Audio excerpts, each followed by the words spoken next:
नारद मुनि का नाम आते ही कानों में एक ही शब्द गूंजता है, नारायण नारायण। नारद मुनि जो नारायण के परम भक्त व देवताओं के बीच संवाद तंत्र थे, वह हिंदू शास्त्रों के अनुसार ब्रह्मा के मानस पुत्रों में से एक माने गए हैं।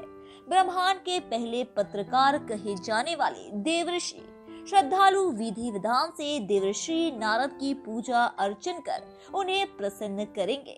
ऐसी मान्यता है कि ज्येष्ठ माह की प्रतिपदा के दिन भगवान विष्णु भक्त नारद का जन्म हुआ था। ऐसे में इस दिन नारद जयंती मनाई जाती है। ब्रह्म वैवर्त पुराण के अनुसार संगीत और वीणा के जनक देव ऋषि नारद का जन्म सृष्टिकर्ता ब्रह्मा जी के कंठ से हुआ था। इन्हें तीनों लोकों में वायु मार्ग द्वारा विचरण करने का वरदान प्राप्त है। इस दिन नारद जी की पूजा करने से व्यक्ति को बल और बुद्धि मिलती है। नारद मुनि के पिता ब्रह्मा जी है और मान्यताओं के नारद मुनि ने भृगु कन्या लक्ष्मी का विवाह विष्णु के साथ करवाया। इंद्र को समझा बुझाकर उर्वशी का पूर्वता के साथ परिणय सूत्र कराया। महादेव द्वारा जलंधर का विनाश करवाया। कंस को आकाशवाणी का अर्थ समझाया। वाल्मीकि को रामायण की रचना करने की प्रेरणा दी। व्यास जी से भागवत की रचना करवाई। नारद मुनि ब्रह्मा जी की गोद से पैदा हुए थे। कहते हैं कि ब्रह्मा जी का मानस पुत्र बनने के लिए उन्होंने पिछले जन्म में कड़ी तपस्या की थी। ये भी कहा जाता है कि पूर्व जन्म में नारद मुनि गंधर्व कुल में पैदा हुए थे। हिंदू मान्यताओं के अनुसार नारद मुनि का जन्म सृष्टि के रचयिता ब्रह्मा जी की गोद से हुआ था। ब्रह्मा वैवर्त्य पुराण के मतानुसार ये ब्रह्मा के कंठ से उत्पन्न हुए थे।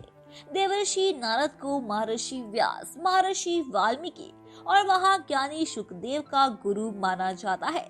कहते हैं कि दक्ष प्रजापति के 10,000 पुत्रों को नारद जी ने संसार से निवृत्ति की शिक्षा दी। देवताओं के ऋषि होने के कारण नारद मुनि को देवर्षि कहा जाता है।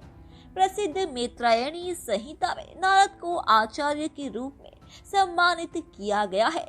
कुछ स्थानों पर नारद का वर्णन बृहस्पति के शिष्य के रूप में भी मिलता है। अर्थवेद में भी उनके बाद नारद नाम के ऋषि का उल्लेख है। एक बार नारद मुनि को घमंड हो गया था कि जितने निस्वार्थ भाव से भगवान की भक्ति वे करते हैं, उतना शायद ही अन्य कोई करता होगा। अन्य लोगों का उद्देश्य तो इच्छित वस्तु को प्राप्त करना होता है। भगवान ने नारद के मन की बात भाप ली और वे नारद से बोले, मेरा एक प्रिय भक्त अमुक स्थान पर रहता है। यदि तुम उससे मिलो तो तुम्हारा उससे परिचय हो जाएगा। नारद जी जब निर्दिष्ट स्थान पर गए तो वहां उन्हें एक किसान दिखाई दिया। वह उससे मिले और उसके पूरे दिन का अवलोकन करने लगे। नारद ने देखा कि उस किसान से हरि नाम लिया और वह हल लेकर खेत में जुट गया। वह दिन भर काम करता रहा और रात्रि में सोने के पूर्व एक बार फिर हरि का नाम लेकर सो गया। ये देखकर नारद सोचने लगे, इस गवार किसान ने दिन में सिर्फ 2 बार भगवान का नाम लिया और प्रभु कहते हैं कि ये मेरा प्रिय भक्त है। ये तो मुझे सांसारिक कर्मों में ही लिप्त दिखाई दिया। नारद जी तुरंत भगवान के पास गए और उन्होंने उस किसान के बारे में अपने विचार व्यक्त किए।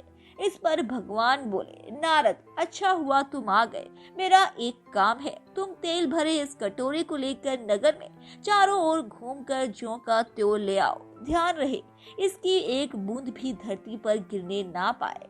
नारद जी जब लौट कर आए तो भगवान ने पूछा, नारद जी जरा बतलाओ तो तुम जब प्रक्रिया लग रहे थे तब तुमने कितनी बार मेरा स्मरण किया था? नारद जी ने उत्तर दिया, एक बार भी नहीं, क्योंकि मेरा सारा ध्यान तेल के कटोरी की ओर लगा हुआ था।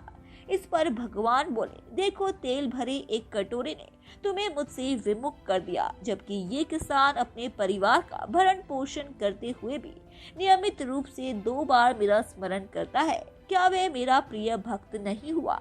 ये सुनकर नारद जी लज्जित हो गए। निरंतर सत्कर्म वही कर सकता है जिसके मन में प्रभु विराजते हैं।